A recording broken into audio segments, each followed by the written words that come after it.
Tech Sounds presenta Con su permiso.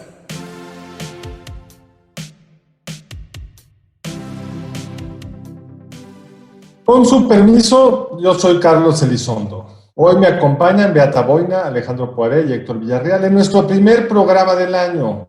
Y por lo mismo, la verdad no sabemos por dónde empezar, porque hubo vacaciones, pero los eventos no tuvieron descanso. También hay posibilidades de abrir ese mercado de vacunas al mercado privado, ¿no? O sea, hay gente que podría, pues, simplemente pagar esa vacuna y así, pues, se cubriría más rápido. Si la pandemia no pasa relativamente rápido, puede ser un año complicadísimo para el país. Yo la señal más crítica que ha habido de un miembro del equipo del López Obrador contra un funcionario como López Obrador, con una palabra: no es tiempo de tomar vacaciones. López Obrador reloaded, porque además tiene la preparación para hacer argumentos falaces. Yo quería empezar preguntándoles por qué está tan mal que el doctor López-Gatell se eche unas vacaciones en la playa. ¿No tiene el derecho de descansar? Bueno, qué gusto saludarlos, colegas, y muy feliz año. Y pues sí, espero que todos nosotros y quienes nos escuchan hayamos tenido chance de descansar un poco. Es una pregunta interesante. Creo que es el contraste entre lo que vive el responsable de la estrategia federal a la pandemia y lo que viven los trabajadores de salud durante estas semanas. Creo que no puede ser más notable. Y el grado de angustia y preocupación con el que atienden sus cargos y de énfasis y de enfoque, creo que tampoco pudiera ser más notable. Ese es el problema de las vacaciones del subsecretario, porque además lo que revelan es que no hay absolutamente ninguna preocupación por lo que está pasando, que no hay ningún interés en cambiar de estrategia y que pues esto es siendo terrible, siendo brutal. La primera plana del Reforma del día de hoy lo muestra en una imagen muy dolorosa, muy atípica horrible para el Reforma, más digna del Metro, de hecho, su tabloide capitalino, pero sí muestra pues, que se están viviendo en dos mundos distintos. Y creo que ese es el punto de ese asunto. Pues no solo eso, hoy el presidente lo defendió. A mí lo que me parece más sorprendente es que pueda seguir el presidente con el discurso que es primero el mejor funcionario que tiene el mundo en la materia, cuando todos los datos indican que estamos en uno de los últimos lugares. Pero ¿cómo es que el presidente puede combinar ese pésimo resultado en cualquier indicador con no solo la defensa de un funcionario como López-Gatell, que hace algo que en otros países te lleva a la renuncia inmediatamente? No porque sea ilegal, pues él tiene el derecho de empezar su vacación donde quiera. Pero es lo que decías tú, Alejandro, tú das una clase de ética y servicio público. Y cuando eres funcionario tienes otras reglas del juego éticas. Por supuesto. No puedes asumir que vas a ver a tu familia si es que existe esta familia en Pochutla. Tú tienes que asumirte que eres un ejemplo. El presidente de la Madrid fumaba como chacuaco y nunca se le vio fumar en público, porque era el presidente de México. Él es el subsecretario encargado de decirnos quédense en casa y se va a echarse unas chelas a la playa. Y además hay imágenes de él en el avión sin cubrebocas. Sí, pero hoy no lo explicó, Poiré. Explicó que él quería hablar, pero como no lo oían bien, se quitó el tapabocas. ¿Qué es lo que no hay que hacer con el tapabocas? Exactamente. O sea, yo creo que la explicación es patética. Es una cosa vergonzosa. Sí, es una cosa vergonzosa, no cabe duda, y yo creo que esa falta de coherencia entre la política y la práctica es el problema fundamental en ese contexto de subsecretario Gatell, porque efectivamente él ha insistido justamente a finales de diciembre que ese tiempo no son vacaciones, que ese tiempo es un tiempo cuando debemos permanecer en casa, si resulta que él mismo viaja y rompe esa regla que está como introduciendo. Y yo creo que por eso, como mencionaste, Carlos, por esas cosas, pues otros pierden sus puestos y hubo casos muy, muy sonados en Europa, por ejemplo. En Canadá también. En Canadá también, de algunos, por ejemplo, de un comisario de origen irlandés que participó por ahí en una fiesta, digamos, rompiendo con esa regla básica de aislamiento y sí perdió su puesto de comisario en la Comisión Europea. O sea, un escándalo gravísimo precisamente porque pues a los que ocupan altos puestos se les exige más y tienen que ser sobre todo coherentes para dar un buen ejemplo, pues, a la ciudadanía. Si no lo hacen, pues la verdad es que no deberían ocupar esos cargos.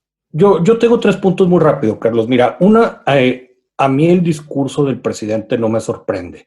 Creo que hubo un desdoble entre discurso y realidad desde el año pasado muy fuerte y pues ahí, y más aún, a lo mejor de manera preocupante y de cara a unas elecciones intermedias muy grandes, hay gente que compra este discurso que vive una realidad alternativa. Yo no termino de entender lo de López-Gatell. A mí me parece que es dispararse en el pie. Todo el mundo tiene derecho a un descanso, pero creo que hacer algo que era obvio que iba a brincar a los medios y todo, pues, o pareciera una falta de sentido común o hasta una provocación. Yo creo que más bien, perdón, te interrumpo rápido, ¿no crees que es porque sabe que lo va a defender su jefe? Que entendió que su puesto pasa por un criterio, ser leal con el presidente López Obrador. Mientras seas leal, puedes andar en avión sin tapabocas. ¿Por qué no te gusta como explicación? No, porque me queda nuestro gran filósofo michoacano radicado en Ciudad Juárez mucho tiempo, pero qué necesidad, o sea, no. Porque funciona, ese es el asunto, mi querido Héctor, funciona.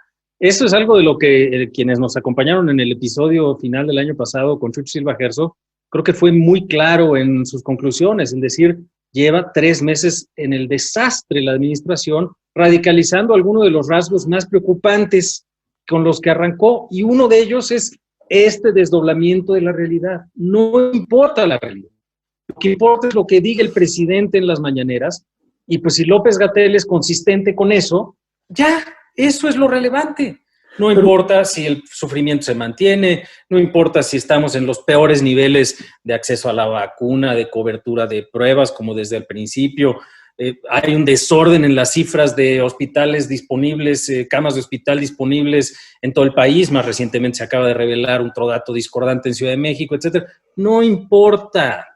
El presidente dice que estamos haciendo las cosas muy bien y López-Gatell corrobora eso. Ya. Qué contrastante, Alejandro. A mí me llamó mucho la atención la actitud de Claudia Sheinbaum al día siguiente que sale todo esto. Yo creo que más sobria no podía parecer, diciendo, a ver, esta situación es muy seria aquí en Ciudad de México, no hay manera de que nos tomemos un descanso los funcionarios de primera línea en la Ciudad de México. A mí me encantaría estar en la fuente y preguntarle, ¿qué piensa usted del gran subsecretario López-Gatell después de lo que dijo hoy el presidente, que es un subsecretario ejemplar? ¿No? Porque realmente lo que dice es muy cierto. Dio la señal más crítica que ha habido de un miembro del equipo de López Obrador contra un funcionario como López-Gatell. Con una palabra, no es tiempo de tomar vacaciones. Tal cual. Sí, pero bueno, en este caso, pues lo que cuenta básicamente es la lealtad, ¿no? Y la lealtad que para el presidente de México es la clave del asunto. Y en ese contexto uno puede ser muy leal, pero cometer errores y no pasa nada, ¿no? Lo hemos visto, cometer errores en ese sentido, salirse de vacaciones, ¿no? Horrores y errores, ¿no? No es el único porque pues hay muchos que han costado la vida a muchísima gente, ¿no?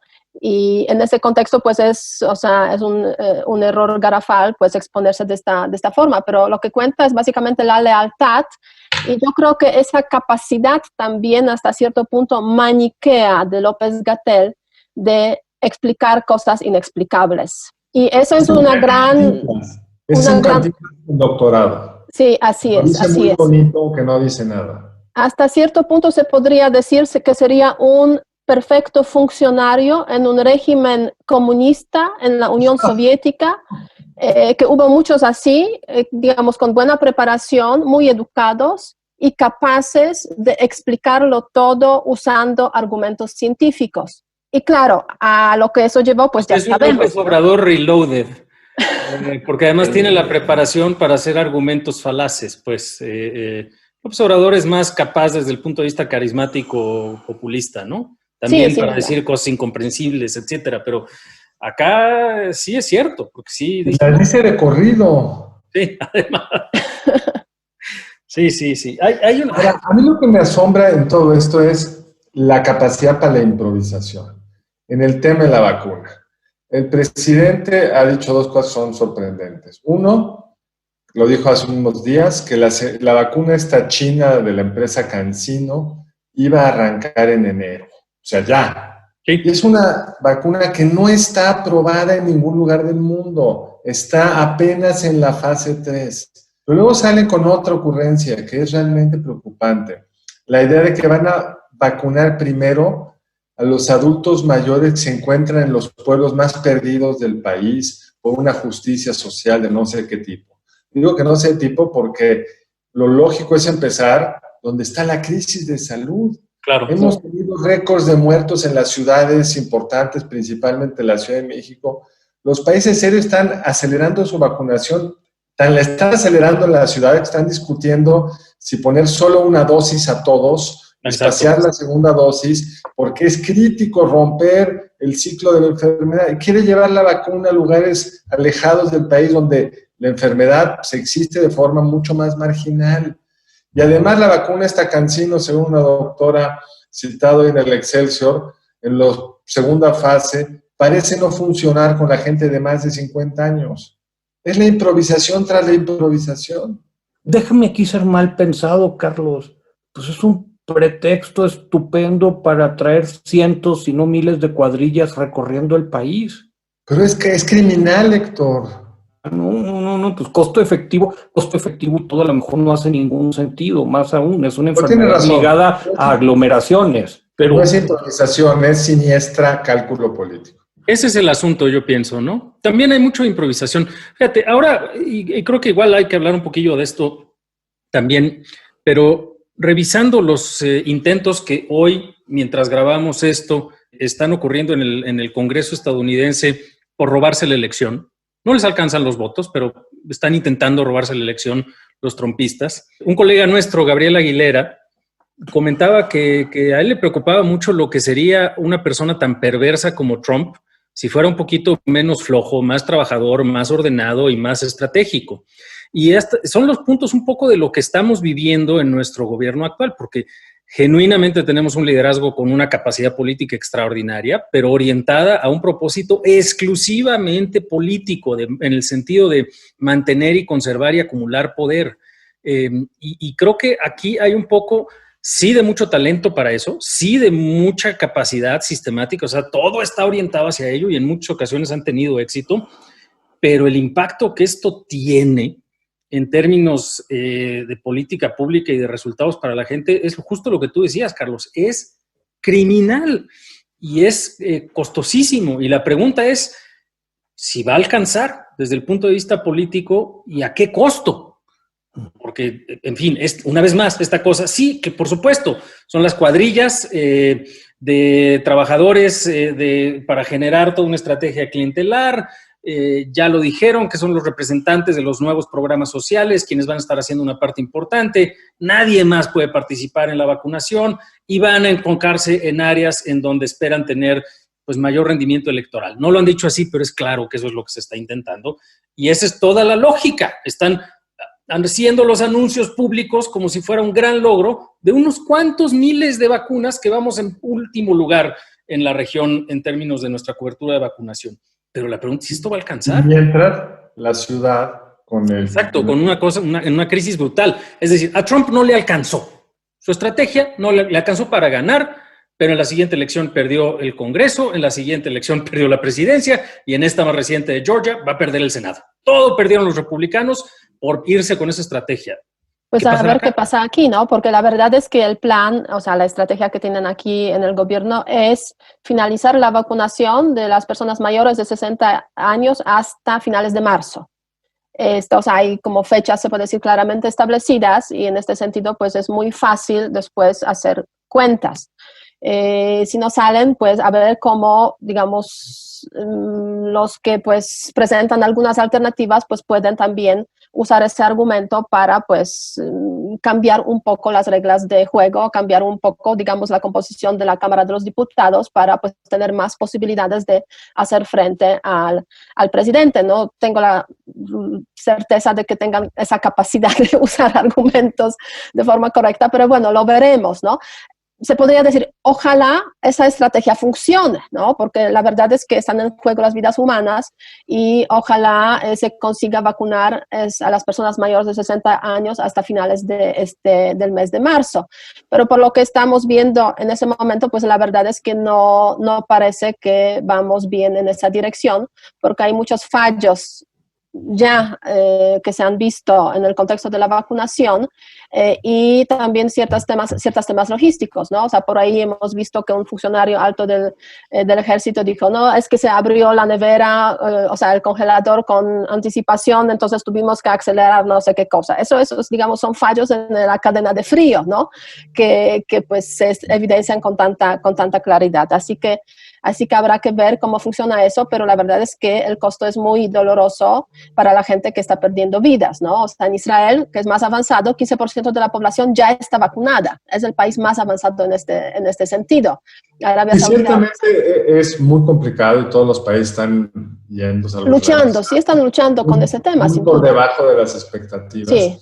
Lo que a mí me sorprende en el caso mexicano es que no parece haber nada armado o en proceso de armarse para poder compensar esa improvisación. Porque la China esta no tiene autorización. La de AstraZeneca se tiene gracias al ingeniero Slim, no hay que olvidar eso, si no, no la habríamos comprado. El gobierno no quiso comprar la vacuna de Moderna, es una de las que están fabricadas en Israel, porque le pareció cara. Que me corrija Héctor, pero la mejor inversión que puede hacer hoy cualquier país es tener vacunada a su población. Se paga en 3 días de actividad laboral, pero aquí prefieren continuar remodelando el bosque de Chapultepec que comprar más vacunas. No, pero además hay otro tema, yo creo que muy importante. Tú estás mencionando, Carlos, el tema de la vacuna Moderna, que es cara, está bien, pero bueno, también hay posibilidades de abrir ese mercado de vacunas al mercado privado, ¿no? O sea, hay gente que podría, pues, simplemente pagar esa vacuna y así, pues, se cubriría más rápido. Ahorita, eso es un no tema, se ha hecho mucho ruido en eso. Ahorita no puedes conseguir una vacuna en ningún lado. El único que compra vacunas es el gobierno, porque la producción mundial está por debajo de la necesidad. Sí. Entonces, pues, por eso el presidente se dio cuenta que tenía que decir que la compren los privados, porque no hay dónde comprarlas. No se puede, sí. Está el problema de encima. Pero lo que no está haciendo este gobierno es apoyarse en los privados para distribuir las vacunas que tengan en el futuro. Y vamos a tener los cuellos de botella que estábamos viendo, colas para vacunarse. ¿Cuántos se enfermaron en la cola por la vacuna? Sí, va a ser muy delicado todavía. Y si vemos las gráficas de cómo están los contagios y las hospitalizaciones, y aparentemente la cepa nueva que está acelerando los contagios en Gran Bretaña, el caso más notable, pero en muchos lugares del mundo ya también, pues no ha llegado. Pero ahora sí que, como eso no lo sabemos. En enero y febrero acá, hace un año, ahí viene, no nos sorprenda. Y estamos viendo casos de países muy desarrollados, con buena capacidad y con toda la preparación, como el caso de Estados Unidos, California, Los Ángeles, con hospitales colapsados, precisamente por no haber tomado estas medidas. Entonces, el tema de la vacunación también parece que generara una ilusión a la cual la irresponsabilidad del subsecretario contribuye, de que esto ya se va a empezar a controlar. Y bastaba con que no te juntaras con demasiadas personas el día de Navidad y Año Nuevo y que más o menos uses tu cubrebocas y ya. Pero ni de lejos estamos ahí. Y creo que el gran temor de hace un año, de hace 10 meses, era que se colapsaran los sistemas de salud. Ahí estamos de nuevo. Y la gran clave, Alejandro, es enero. Las estadísticas de la última semana son bastante alarmantes si vemos el número de muertes reconocidas oficialmente. Así es. Que todo van en ascenso, contagios van en ascenso.